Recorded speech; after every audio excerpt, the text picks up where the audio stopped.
C'est une séance plénière la plus tendue jamais vécue à l'Assemblée provinciale de Kinshasa depuis le début de l'année 2012.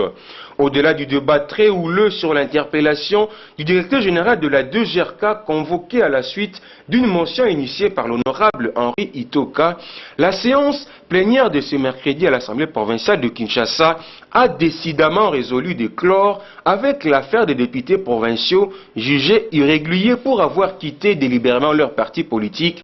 À la grande surprise de tous, seul le cas des députés provinciaux MLC ont retenu l'attention du bureau de l'Assemblée provinciale de Kinshasa et celle de la commission PAJ, dont le rapport présenté devant les élus qui n'ont en séjour n'a statué que sur le cas de l'honorable Jean-Jacques Moutoualé et Yamba Yamba, dont la perte des mandats parlementaires a été constatée, séance tenante, remplacée par leur suppléant, à l'exemple de ces journalistes James Anderson, investi député provincial de Kinshasa en remplacement de l'honorable Jean-Jacques Moutoualé. Je remercie mon Dieu qui m'a aidé dans ce combat, parce que le Dieu que nous prions, il est fidèle.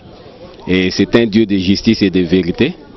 Aujourd'hui, il nous a accordé la victoire. Nous avons été réhabilités dans nos droits après 9 mois de lutte âpre pour faire comprendre aux uns et aux autres que nous avons légitimement droit en vertu de la Constitution. Mon action sera plus axée sur la défense des intérêts sociaux de la population de la ville-province de Kinshasa. Quant au cas des députés provinciaux irréguliers du camp de la patrie et du PPRD, le bureau de l'Assemblée provinciale de Kinshasa est pourtant saisi par ces partis politiques, n'a réservé aucune suite favorable à leur requête, tel un traitement discriminatoire dénoncé par l'honorable Jolino Makelele, qui a déploré la violation de la Constitution et du règlement intérieur de l'Assemblée, et par le bureau de l'Assemblée provinciale de Kinshasa et par la commission PAJ. L'interpellation ayant trait au DG de la DGRK, je n'ai pas eu beaucoup à dire parce que il y a une semaine déjà, le DG de la DGRK est passé nous voir à l'Assemblée provinciale à la suite de la question orale avec débat posé par l'honorable Itoka. Donc la matière avait été déjà quasiment vidée en manière telle qu'il ne devait pas y avoir beaucoup de questions. Moi je suis intervenu juste pour savoir si le DG de la DGRK a déjà pris en compte les conséquences des édits portant nomenclature des actes générateurs de recettes qui ont fait l'objet de discussions auprès de nous pour voir si il les a intégrés dans son budget des GRK de 2013 et par voie des conséquences dans le budget de la ville 2013.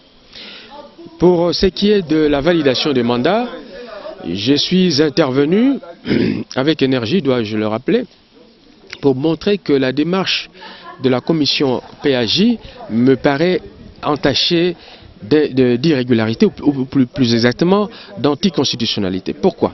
Parce que j'ai dit, dans les cas d'espèce, il faut se rappeler, il y a 3 députés provinciaux qui ont été élus sur des listes des partis en 2006 et qui ont postulé en 2011 pour le compte d'autres partis. En vertu de l'article 110 de la Constitution, l'article 13 de la loi portant principes fondamentaux relatifs à la libre administration des provinces, en vertu de l'article 85 de notre règlement intérieur, tous ces députés sont censés avoir renoncé à leur mandat de député. Ils sont à 3 pour lesquels les partis politiques, à travers leurs présidents, ont écrit au bureau pour demander que ceux-ci soient remplacés par leurs suppléants. À la surprise générale, on voit qu'il n'y a qu'un seul député, celui du MLC, l'honorable Yamba Yamba, qui est affecté par cette mesure. Et donc, de mon point de vue, il y a inégalité de traitement. Et j'ai cité l'article 12 et l'article 13 de la Constitution, qui disent très clairement que nul ne peut être discriminé en raison de ses opinions politiques. Donc, ce faisant, d'après moi, la commission PAJ a violé la Constitution en se retrouvant dans une situation où elle a mis les députés dans une position d'inégalité.